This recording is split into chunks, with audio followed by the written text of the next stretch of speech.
Okay, good morning everybody.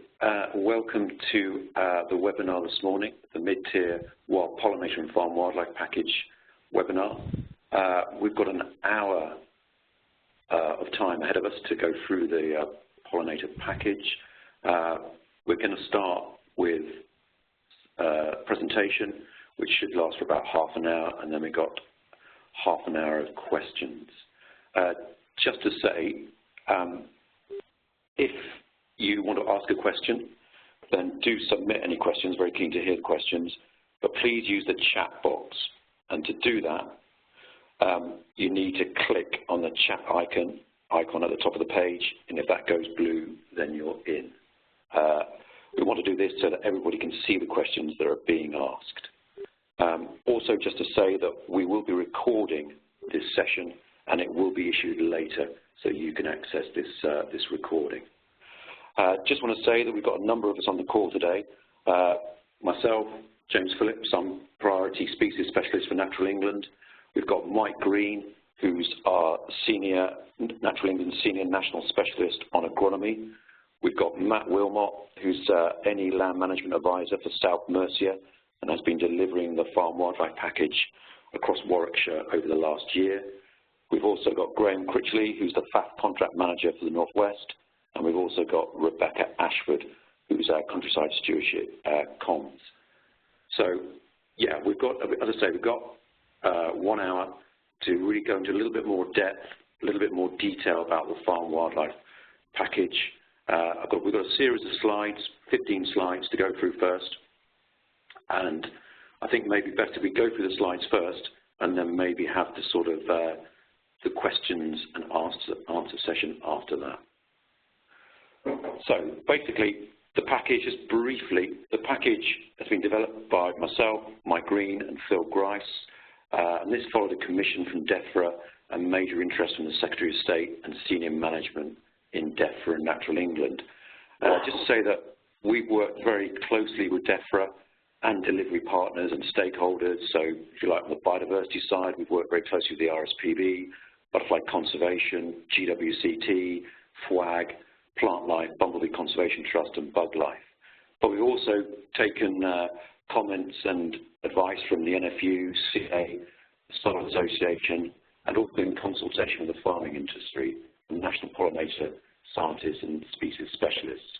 So we really try to engage with all the key players to develop this package.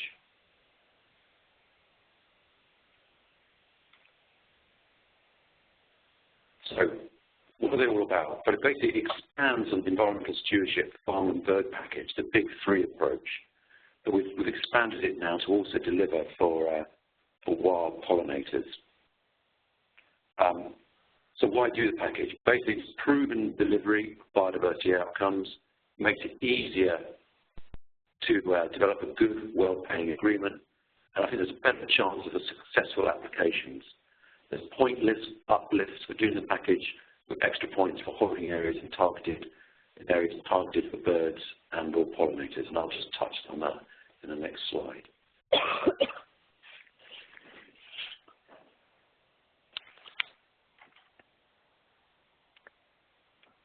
So, priority areas for wild pollinators and farm birds, priority areas, the NCAs for wild pollinators and farm birds are now shown on Magic. If an application does the full pollinator package, then they will get an uplift score of 1,000 points. If any part of the application holding touches a priority tetrad, a 2 by 2 kilometre square for farm birds and wild pollinators, then they will get an additional uplift of some 500 points. Priority tetrads for farm birds and wild pollinators are to be added to Magic in the near future. It's important to note that packages are not relevant to the upland farms at the moment and not available in SDAs. Evidence and experience on which they are based comes from lowland farms. But following 2016 changes to stewardship, it is now possible to build a good mid-tier agreement on upland farms with high soil priority options which are targeted specifically at the uplands. And it should be noted that we are now in discussions with DEFRA and stakeholders about developing a specific tailored farm wildlife package for the uplands potentially for next year. So we are looking at that, taking on board the comments that we've got back from you.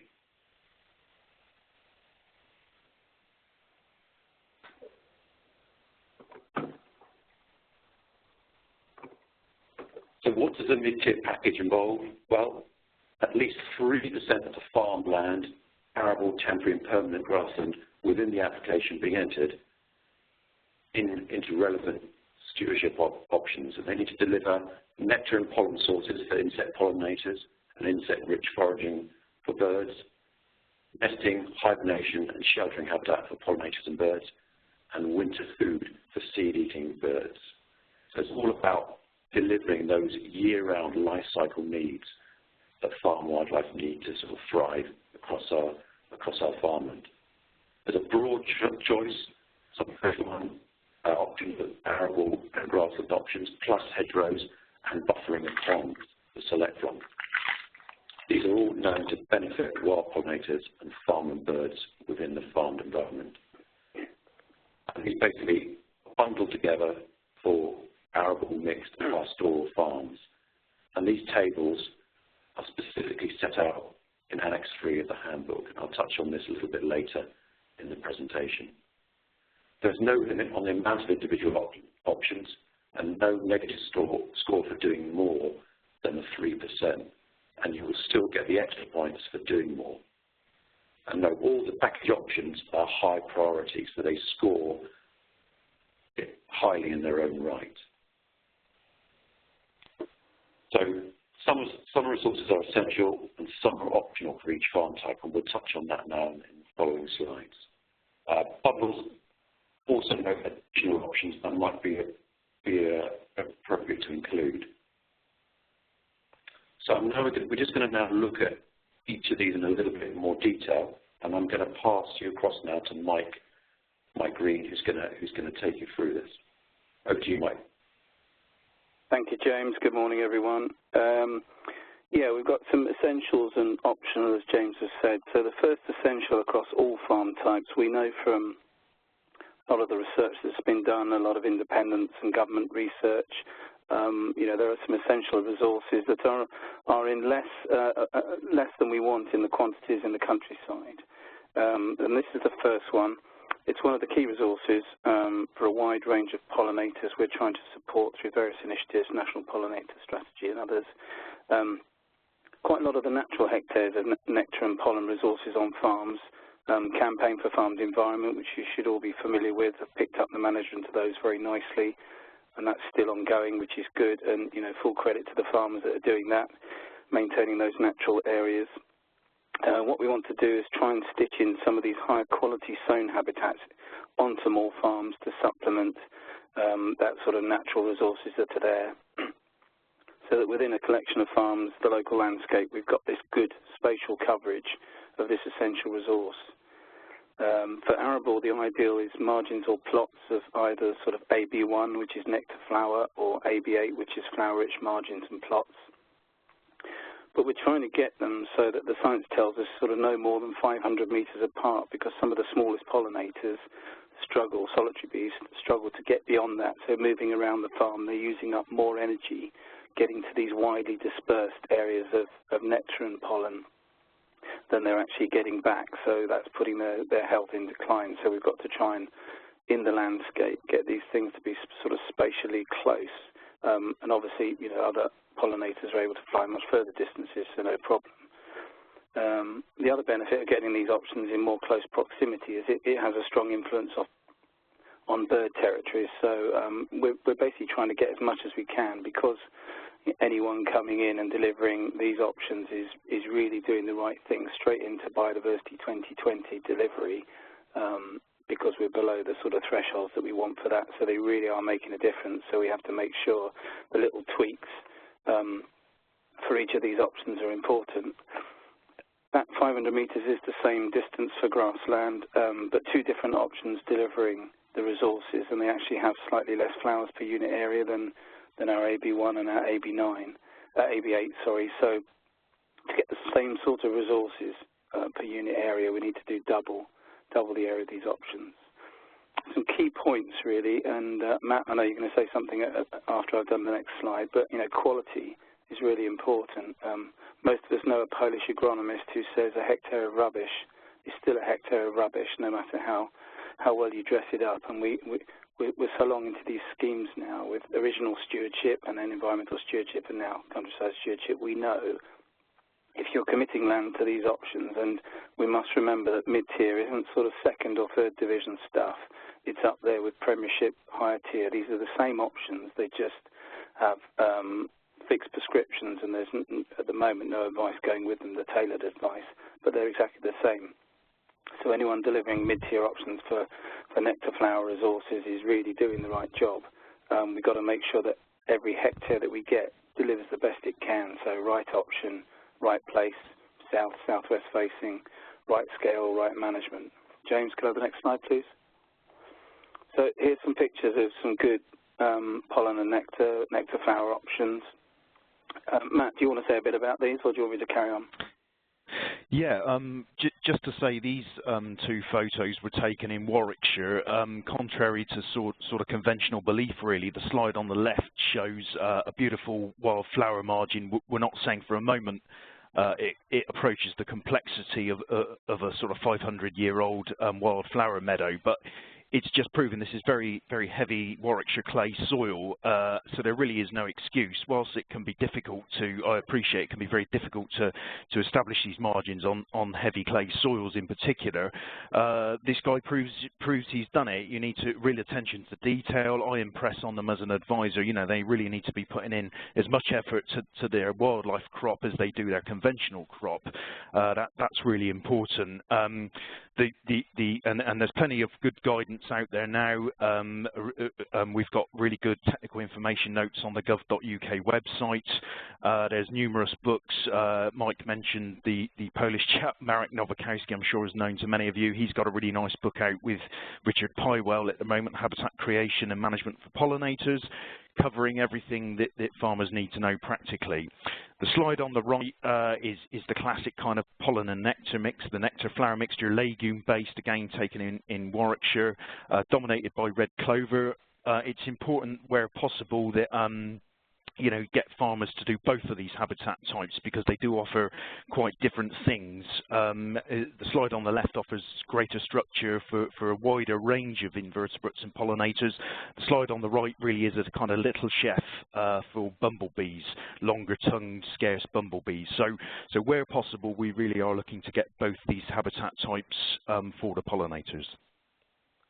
Thanks, Matt. I mean, I think the important bit we found certainly, and you'll do this as you're going around, is some farmers have a fixed idea about what is good, and then when they see good, they actually realise that perhaps what they have isn't as good. But I mean, again, if someone is committing to these areas, a bit of support, showing them, taking them, as Matt said, guidance. Marek's book's really good. We're just trying to take people on a journey. Great that they've signed up, but let's make the most of what we're doing. Right, yeah, next slide, please, James. Thank you. Okay, so nesting, hibernation, and sheltering habitat. This is essential on the pastoral farms, as there are pretty much less specific areas on these farms that can provide this resource naturally. So the wildlife on these farms just needs that little bit of help. So by including some GS1 field corner management and BE3, so slightly more structured hedgerow management as well, we can provide these specific areas that aren't affected by production practices of grazing and mowing, and that really good hedge structure and resources from BE3 is often missing on some farms. Having said that, a lot of grass farms do have these resources available, and they're doing them well, so it should be quite easy for them to meet this essential requirement. That's the other flip side to it. It's optional for arable and mixed farms, as there are a lot more options and opportunities for farmers to kind of create these habitats on their farm types, and we've listed some options there. Again, the hedgerow bit, very important on arable and mixed farms. A lot of it was in ELS, EB1, EB2, some in EB3, which are the sort of the 1 and the 2-year management options now. Whether a lot of that carries forward into BE3, which is slightly higher value hedgerow, difficult to know, but where people are prepared and they have the right hedgerows to put in, then it's a really important early pollen resource, and obviously bird food as well for us, and then the nesting bit as well. and things like skylark plots, specific nesting, access to nesting for skylarks, and then AB8 and buffer strips, all the sort of the more perennial grass types for a range of other pollinators and birds as well. We've got nesting plots for lapwing now available in mid-tier, and if they're on the holding and you've got good evidence for it, the farmer's keen. Again, right place, right option, right place. One of the big failings with lapwing plots in ES was in the wrong place and not managed properly, so the lapwing went to the sugar beet tops or the pea ground. But there we are. So we need to just get people to do these ones here. The important thing about where we're talking about optional resources is that they do score in their own right. James might mention this a bit later on, but it's not like you're putting it in and it's not having a value in your final score. It counts in its own right and obviously delivers the resources that we want it to deliver. Okay, next slide, please. So some good pictures here of nesting and shelter. Matt, do you want to cover these? Yeah, sure. So the slide on the right reiterates what I was saying about the wildflower margin, really. This is in its first year, showing nicely that the kind of graduation from hedgerow through tussocky to wildflowers, that although it probably doesn't show it very clearly, is a wildflower meadow margin, which is as good as the one which was on the previous slide. The key there is the management, as I say, in the first year. This farmer on heavy clay topped that 5 times, and when I went out with quadrats, it was 80% wildflowers in year 2. So in that image, you've got the perfect kind of habitat for bumblebees. So the queen emerges in the early spring from the tussocky vegetation where they've nested. It can often go out and find kind of early nectar sources in the hedgerows, and then obviously once it's really looking for pollen and nectar through the sort of spring and summer, that's when the wildflower margin comes into its own. The slide on the right shows a nice example. That's actually a stone curlew plot, but it goes pretty much the same. The ecology very similar to lapwing in terms of them wanting habitat away from hedgerows and woodland. As Mike says, a common failing I notice on farms is farmers just kind of tucking them away to make it easy. Lapwing plots at the edge of fields are a waste of time because predators take them, as I'm sure many of you are aware. So you really need, as an advisor, to be getting that through to them right at the start. Get your lapwing plot right out in the middle of the field. It really will give them a better chance. I mean, they're still very vulnerable later on from predation, as we all know, but it does mean that they've got a much better chance to get their chicks off to safer pasture or whatever. So that really is a nice shot showing exactly where we want a lapwing or stone curlew plot. Thanks, Matt.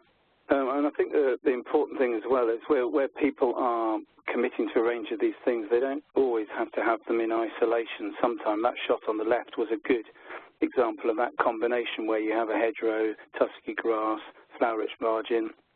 Some people have winter bird food next to it.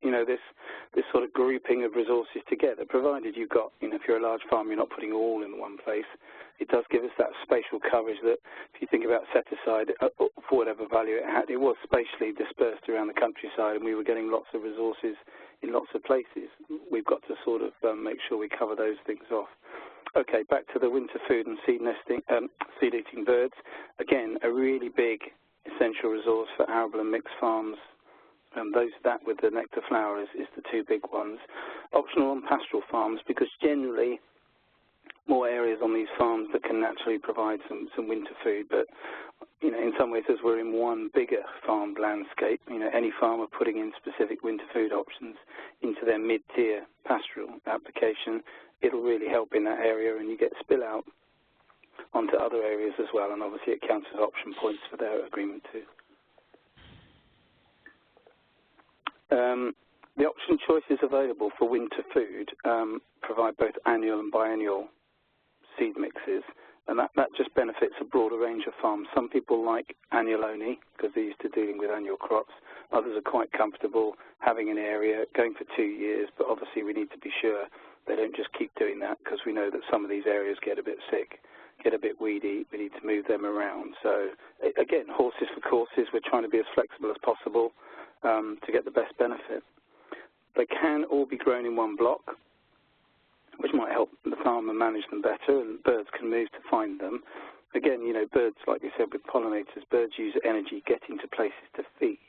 So if you've got a much larger farm, you need to think a bit more about how far you're asking birds to go between these feeding areas. And obviously, scale is another thing. You know, we can see some of these plots. I mean, Matt pioneered the bigger plot in his farms in Warwickshire, and that's reflected in our options now, where people were using really small areas and they were just getting eaten out very quickly, no long-term resources. So we need to think about spreading them around, just having be objective, be realistic about if you're putting in a small area, how long is it going to stay there for, what's its structure like, what's its, you know, the kind of seed spread. Just that little bit will really help. Okay, the sort of options we've got, you know, minimum areas, and to be fair, most farms can find the sort of areas. James mentioned 3%, you know, this looks like 2 hectares per 100, someone's going, gosh, 2%. Well, to be honest, there's a lot of stuff out there that if farmers were really honest is either neutral or negative profit for them. So by growing our option, which actually has management money in it to do the jobs, but it also has a profit element because we're assuming that you are growing 8.5 tonnes of wheat at £150. If they're not making that sort of money from these areas, then our options are winners. So 2 hectares per 100 isn't a huge amount, but do it properly. Pick the options, you know, winter bird food, ryegrass seed set, that sort of thing on the mixed farm. Or if you've got stubbles and that's what you want to do, enhanced stubble AB6 has always been a bit of a winner. It's a whole year out, so much easier to handle. Brassica fodder crops, you know, these two 5 per 200, they're delivering more resources than basic stubbles, so we need more of the basic stubble to equate to this sort of magic, you know, figure of 2 hectares per 100 of winter bird food. And whole crop cereals as well, AB7, because they're taken off quite quickly. You know, there's regrowth and everything else, but effectively all the grain has been taken off and it's not shed. And as the bottom line says, you can use them in combinations. Now, obviously, James mentioned about the area, 3% of the farmed land. As people move in and out of maximums, you know, you need to adjust it. But as long as you can get people on the journey, then I think we're up and winning. The other thing to say as well is, although not part of the package, supplementary winter feeding for farm and birds, which is AB12, is available in mid-tier, and if you can meet the prescriptions, you know, you need to look at them carefully and just make sure the applicant can meet them. We do have the hungry cap wherever we are. We can't design a winter bird food, AB9, that's going to last all the way through until March or April. If we're lucky, December, January.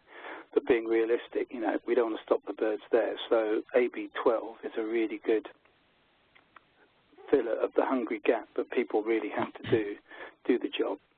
Next slide, please. Matt, you're on. Yeah, so again, a bit of a Warwickshire bias here, but these photos are again from Warwickshire on heavy clays, showing a couple of the options Mike's talked about.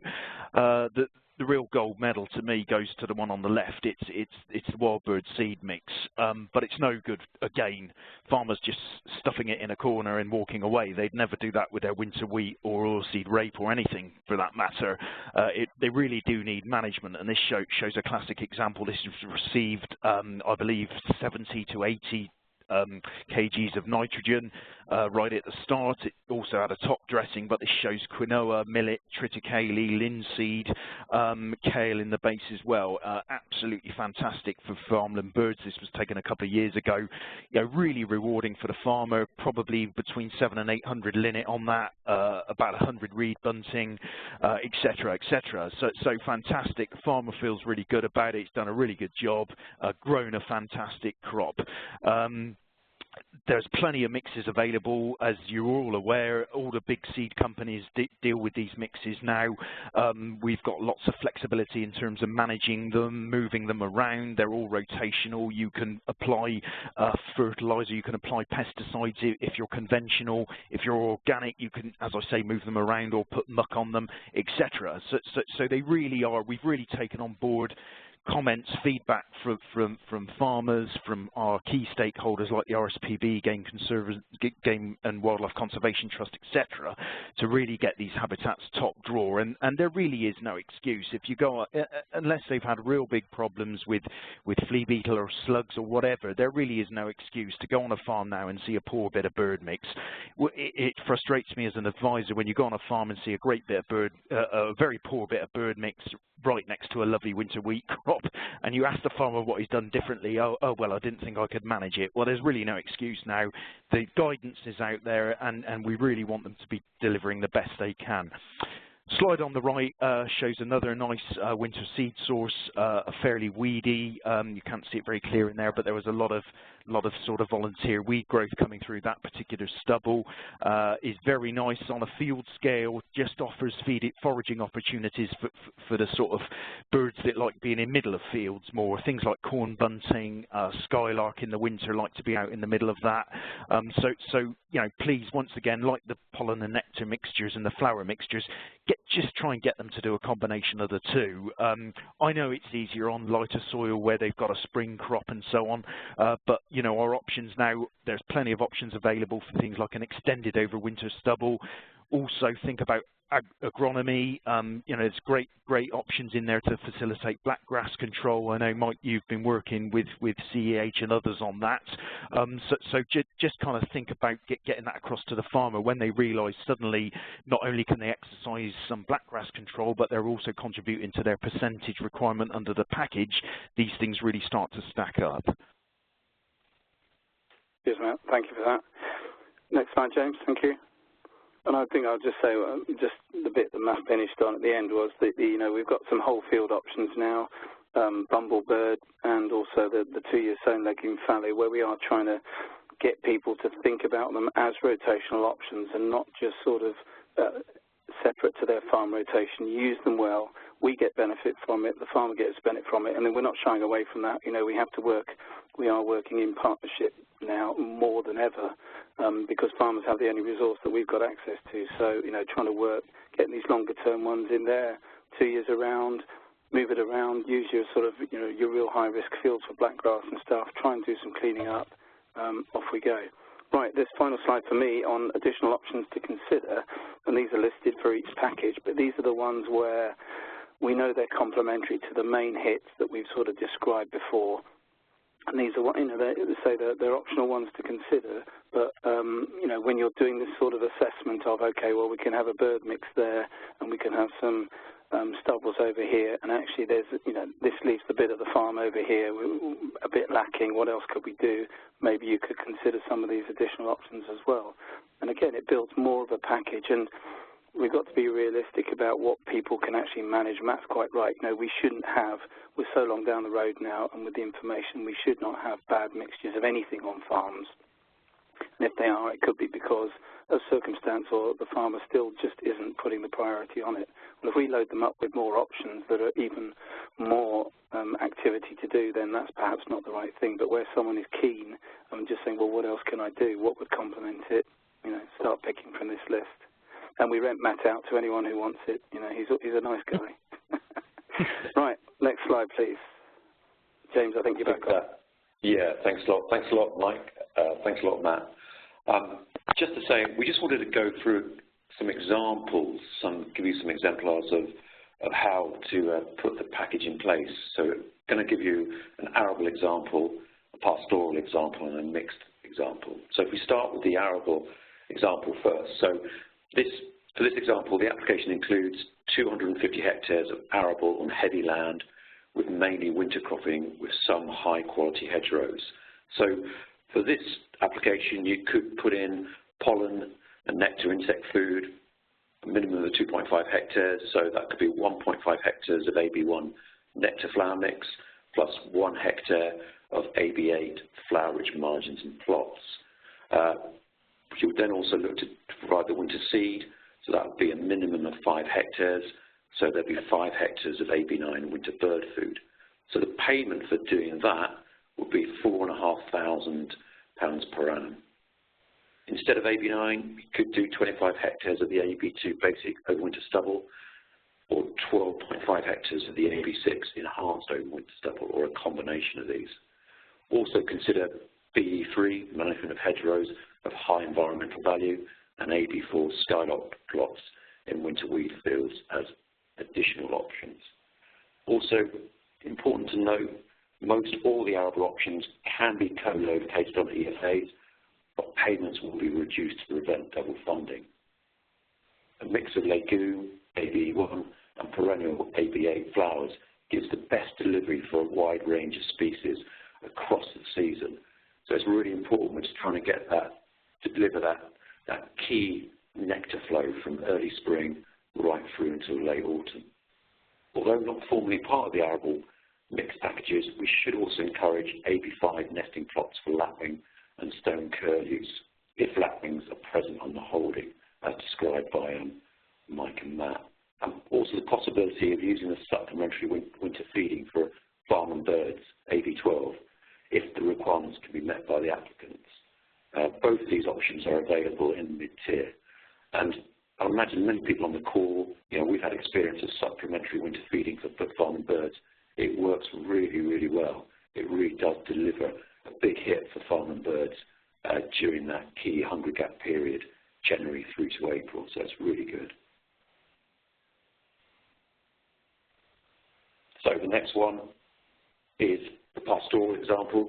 So this application includes 50 hectares of grassland, some semi-improved grassland, and with some quality hedgerows and ponds. So you could have a combination of 0.5 hectares of GS4, legume and herbage swards, 45 hectares of GS2, permanent grassland with very low inputs, outside SDAs, 0.25 hectares of GS1, which is about taking field corners out of management. Again, this is available only outside SDAs, and then 250 metres of the BE3, management of hedgerows of high environmental value. The payment for that would be £300, £333 to be precise, per annum.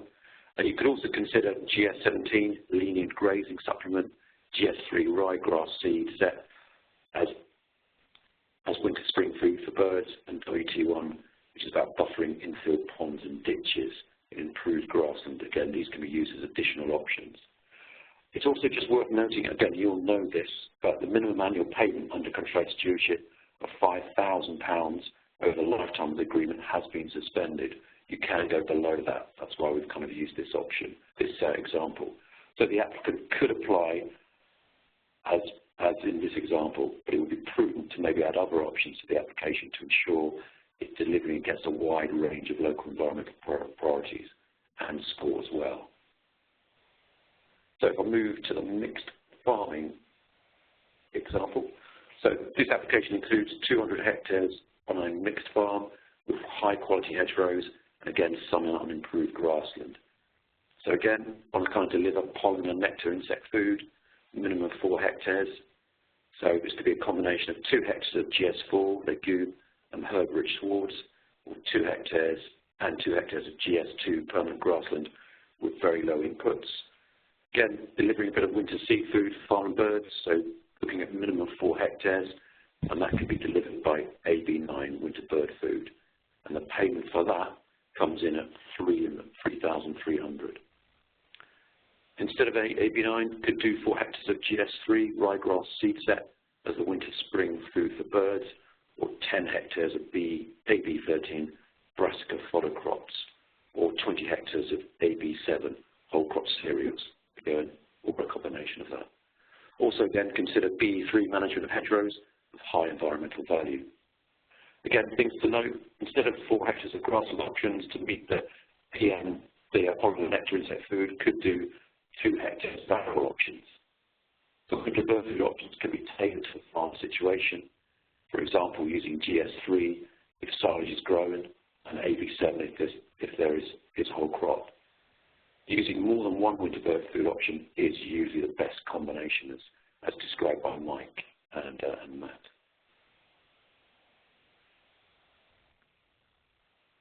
So that's the examples. I just want to say further details on the stewardship mid-tier wild pollinator package is available at gov.uk. We've also now got a dedicated Midtier manual, which you can download as a PDF, which gives you all the details. Section 8.3 on page 76 of the manual gives you a brief summary of the package, but all the detail and all the information that we've gone through today is packed in Annex 3. This will really give you all the detail you need on how to build a successful stewardship mid-tier package on the land that you're putting in. So pages 97 to pages 104, that's where you'll get all the extra detail on the package. So just some closing thoughts from all of us before we open it to questions. The Wild Pollinator Farm Wildlife Package is the cornerstone of the new Countryside Stewardship scheme. We've taken on board your feedback and have made changes to the packages based on your experiences of delivering the scheme through 2015. It's really important to say that we will continue to evolve the packages going forward, and they will be based on science, they will be based on evidence, and they will crucially be based on the practical experience of all of us delivering these packages on the ground across England's farmland. I think that's really, really important to stress that. We will take on board your feedback about what works really well, but also what doesn't work well and what needs to be tweaked and changed. There has been a huge amount of interest in the package from the farming community right across England, which is very, very exciting, and we want this to continue, and we want to make sure the farming community can really deliver this package on the ground to make a difference to farm wildlife, wild pollinators and farm and birds. But we do need your help to make this a success going forward. Thank you very much. That's the end of us talking at you if you like. It'd be great now if we could open it to further questions and further discussion from all of you. We're all here to answer your questions. And as I say, we've got Graham on the call if you've got any specific questions about the FAF contracts and the FAF events that are coming up. Thank you.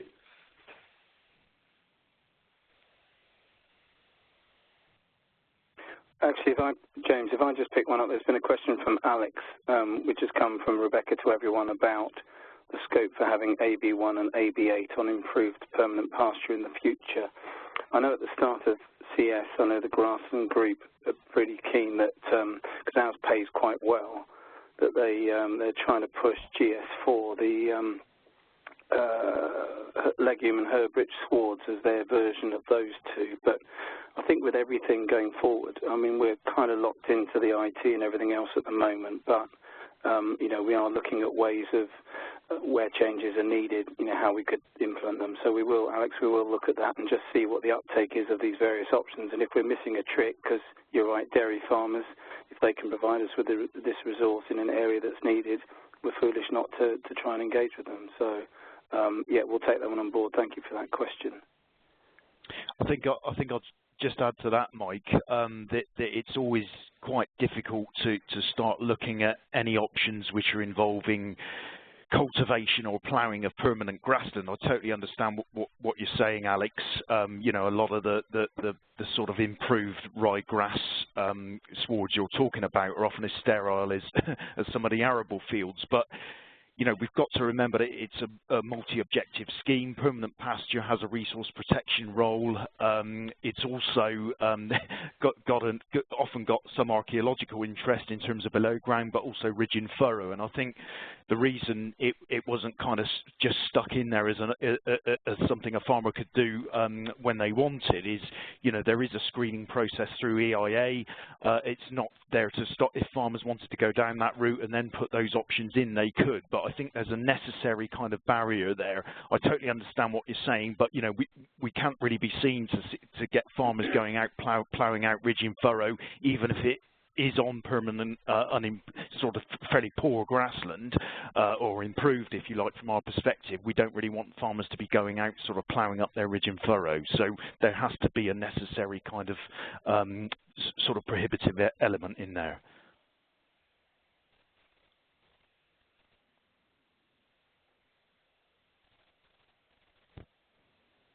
Okay, there's a few questions coming in now. There's one from Anna. When will the guidance on the farm wildlife package be available? I think it's a calculator. It still says it's unavailable on the gov.uk website. Okay, I can answer that one. That's a good question. We're just developing now a mid-tier calculator, and we've got agreement from DEFRA to have it on gov.uk, and hopefully we'll have that ready in the next couple of weeks. But it will definitely be on there. So yeah, which is a great thing on there, and we'll have it ready in the next couple of weeks. James, do you want to take the question from Paul about what changes we've made to the package since 2015? I mean, we've got more options, haven't we? Yeah, I think we tried to take on board some of the issues that you have raised.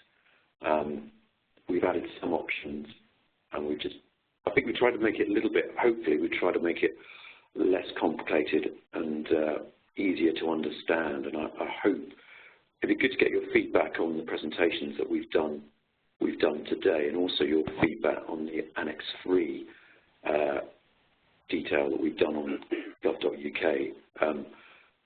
We want to try and keep this really practical and really simple. That was the great success, I think, of the big three farm and bird approach in environmental stewardship, and we want to replicate that approach going forward. So if it is still complicated and your clients, your farmers are finding it complicated, then we need to know that, because some of the science behind it, the evidence that sits behind the ask is quite complicated. It's based on a huge amount of research and evidence from the last 15 years plus, but the actual ask up front, to the shop, if you like, has got to stay simple. So, and if that's not staying simple, then we need to know that. I mean, one of the other things that we did have on the original tables were maximums, which were more advisory and guidance than hard, fast mandatories. The sort of the mandatory minimum of 3% is the one that stays. So we've removed that sort of second table, and we're just looking at minimums at the moment. Becky's asked a question. Where are we? Let's go up. I think it was. Gosh, they're all coming in now. Becky, has the manual been updated since November 15? Yes. If you go on the Countryside Stewardship gov.uk, Becky, it's last updated on the 14th of March this year, and there's a little hyperlink there to see all the updates, which includes a few other bits and pieces as well. So, and new, the information about the packages has been slightly updated at the bottom as well.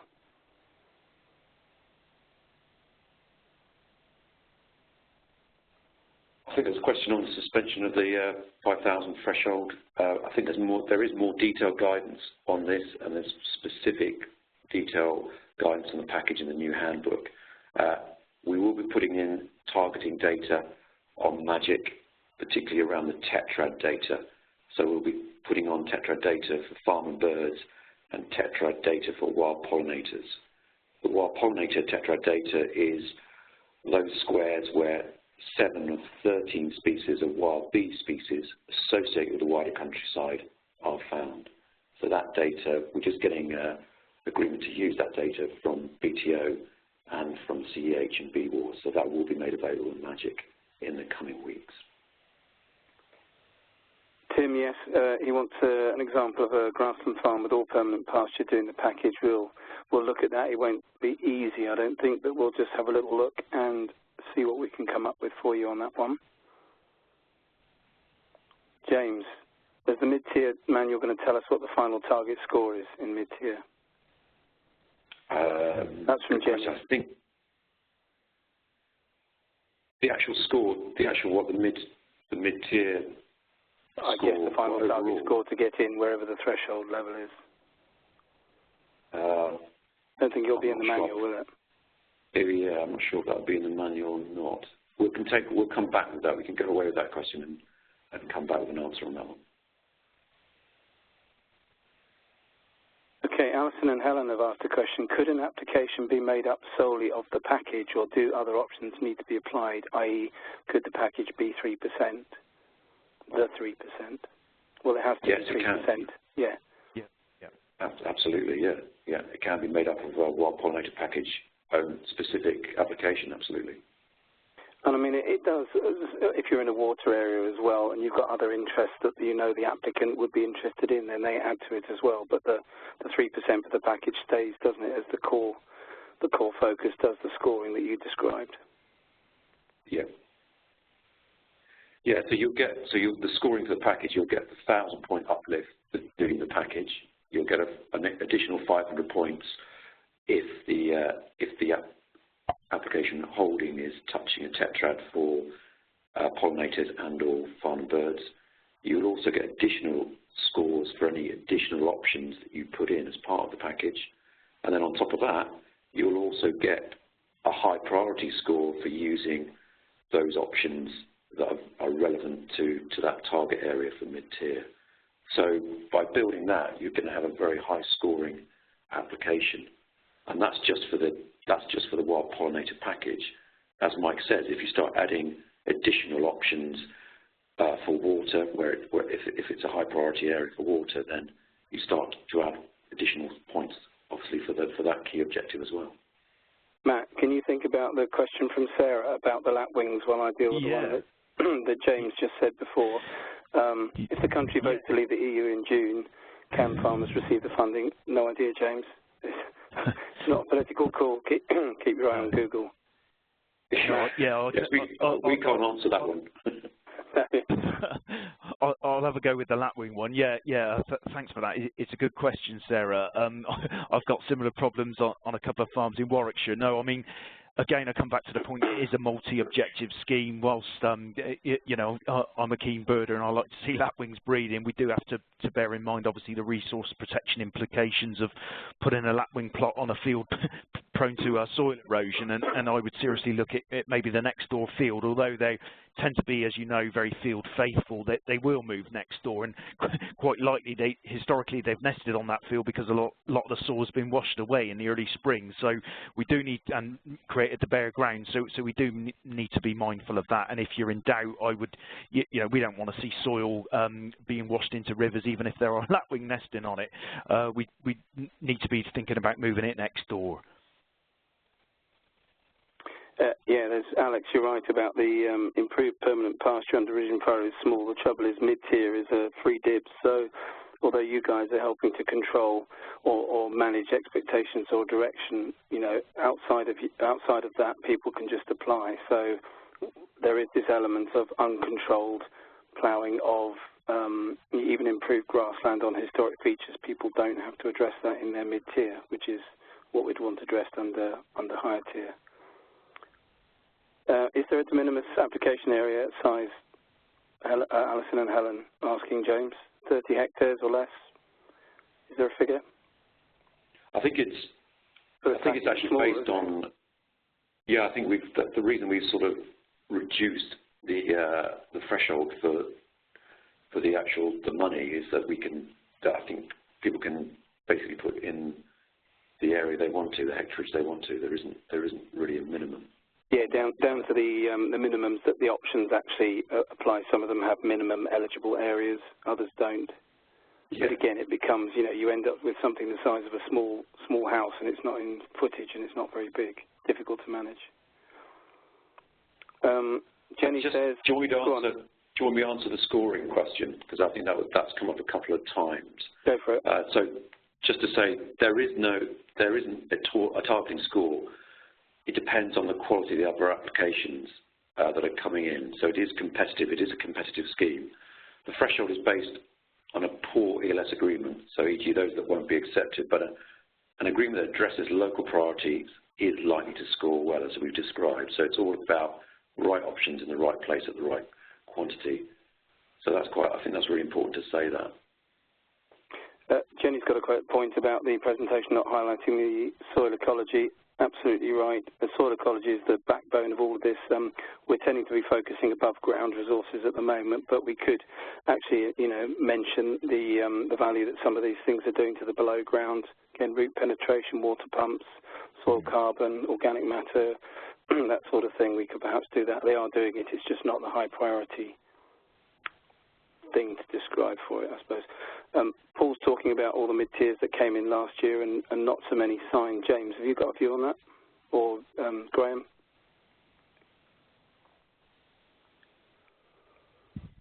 Why we had a big dropout rate last year. Why were applications not actually being signed off? And I think that's a lot of the time it was the customer's choice, wasn't it? I think so, and I think there was some confusion around some of the scheme that's just starting off. Maybe some of the IT issues. Maybe that put people off. I think potentially.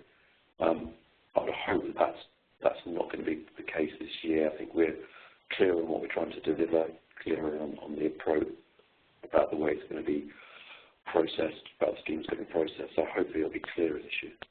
Yeah, and we are 1 year into it. I know it had warts and all last year, but we are 1 year in, and people should have a better idea, both in advisors and farmers, about what's coming along. And it hasn't changed that much, has it? No, and I think it's worth just saying that the number of mid-tier applications for 2015 was 2,300, and actually 1,600 of those have actually been signed and have now gone live. So actually that's pretty good actually for the first year, I would say. That's not too bad at all. Yeah. Ian asks, are there worked examples of scoring, good score, bad score, in companies examples? Well, we've had a couple today, haven't we, James? So, I mean, the trouble is they're so variable, and we don't actually know what the threshold is. Yeah. And the scoring is academic, if you like, and it's only relevant when all applications are ranked against each other. I mean, basically, a multi-objective application is always going to score very well, I would think. Yeah, meeting the priorities in the local area. Yeah, yeah. George is asking about combine harvester, the efficient herbicide use, efficient stubbles are sterile, cover crop innovations. Yeah, it's also wider than that, George. I mean, we have got things like brown hair and others that are using the stubbles for foraging, and it is interesting. We always have this debate about a clean stubble with obviously we're not allowing people to use pre or post harvest herbicides to clean up their crop going into harvest. So we're hoping to drag something through, but yeah. Even current herbicides are still delivering a reasonably clean crop coming through. But again, depending if you're on lighter soils, you're going to have a quick flush. We just accept that. I think that stubbles are one of the things that we go. We do allow up to a 10% cover of the stubble, and the way it's written, it's not saying it's a 10% across the whole area, so it's a thin spread. Some people might pick particular areas of fields to deliver that up to 10% of the total stubble area in one area, if that's a benefit. Matt, go on.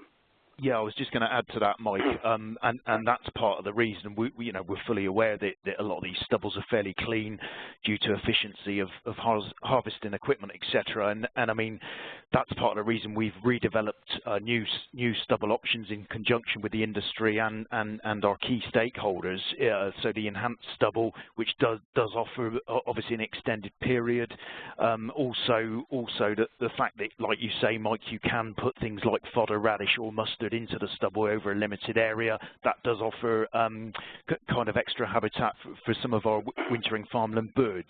But yeah, it's a good point, and also that's why, if you remember going back to Mike's slide, which showed the kind of markup, effectively, for the 1 hectare of bird mix, that equates to 2.5 hectares of the enhanced stubble, or 10 hectares of the basic stubble. So we have got those kind of factors in there, and we do recognise the fact that they're fairly clean.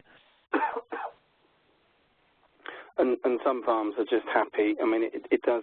My comment about slotting these into the rotations, if people are seeing, yeah, we've got our farming business and we've got stewardship, and they're not desperately integrated, so I can give you, okay, what's the least damage to my business or my time? What can I give you that's reasonably easy and quick? Stubbles are on most farms. So they're quite happy to give us, and we have to accept the quality, and that's right. Enhanced stubble is the way forward, ideally. But if only someone can only give us an overwinter stubble, that drives them into a spring crop, which may or may not give us additional benefits for pollinators and birds and other species later on. So, it's not wall-to-wall winter cropping.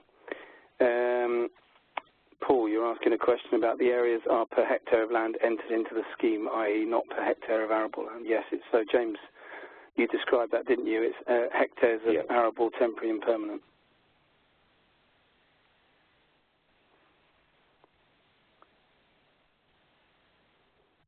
I think we've got five minutes left. Is there? I think we've answered the questions that have been put to us, I think, so far. Mike, the one from Ian Knight there about the book on habitat management, that's Marek's book. How's that available? Is that going to be available to Natural England that we can send on to people? We have. I mean, at the end of the day, yeah, I've got some here. You can actually, I think that the first route to try is to go to CEH, and we'll circulate I think there is a website link. I need to get hold of it.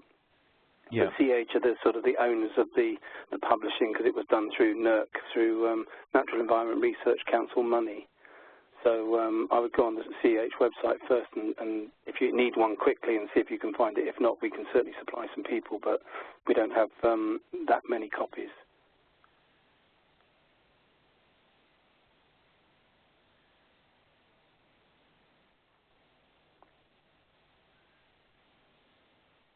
James? I think so. Yeah, I think if that's it, I think. A quick question at the end from Fiona. Yeah, do you want to pick that one up? Yeah. Let's have a quick look. Oh, well, actually, one from Jenny saying one option that's proving popular. It is part of the package. Jenny is AB15 enhanced legume-rich fallows. That's 2 years down. Good opportunity to manage your black grass. It doesn't control it completely, but what it does is it's a bit like the old grass white clover that mixed farmers are so used to doing. It takes that piece of land out of production for 2 years. When you then come to put it back in production, that's the trick, because if you're disturbing lots of soil, blackgrass loves disturbance.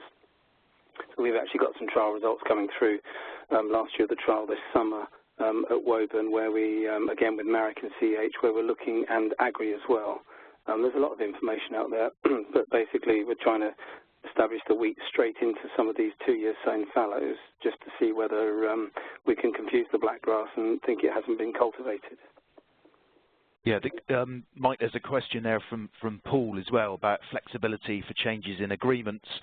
I think we're still sort of developing our overall approach to mid-tier. It's been a learning curve for us as well to an extent, and I think really what to say to that is if someone has got some changes they want to propose to their mid-tier agreement and it is going to deliver increased environmental benefits, get on the phone to Natural England. I mean, although the whole thing is designed, as you're well aware, to be more of a hands-off approach from Natural England advisors, we will still talk to guys who are dealing with queries on the hotline and administration questions. So if you've got a proposal there, please get on the phone. Don't just get the farmer to do it. Get on the phone, and that will come through to us advisors to make comments on. Just to take a question from Fiona. Yeah, you are right, Fiona. That's a really good approach. I think you can choose whichever package best fits the farm. I think that's really important. That is it's guidance we're giving on having the arable, pastoral, and mixed farming approaches. But yeah, it's very much we need that flexibility so it fits with the farm that you're working on. Every farm is different. So yeah, you're right on that. And James, before you finish, Paul's got a good example. He talks about our incomes are lower than he managed to achieve on his agreements. He was beating the ELF £30 a hectare, which is pretty good going, Paul, actually. So achievable in 2016. Come on a call in a year's time and let us know. Yeah. But it's just people being practical, isn't it, and sensible and trying to work it through and not just going for an easy fix or expecting to get an easy fix. You've probably put a lot of effort in, Paul, and congratulations for doing that. Yeah, very much so. Okay, I think it's now just about 11 o'clock. I think we'll bring the webinar to a close. Just want to say many thanks for all of you for joining the call today. I would ask, I hope it has been useful. I hope this has been really useful for you today. And again, thanks very much for the questions that you've asked us. These are the kind of questions that we really want to get back from you. And please do come back to us about your reflections on the webinar, and if it's been useful and any tweaks or changes we can make. We will make this presentation available to you all and make sure that you can access it and you can use it in any work that you're doing with farmer groups or any meetings that you are or events that you're setting up. just to say that it has been recorded, and we will make the link available to all, and that link will be circulated to all. So, again, thank you ever so much for your help, and speak to you very soon. Thank you.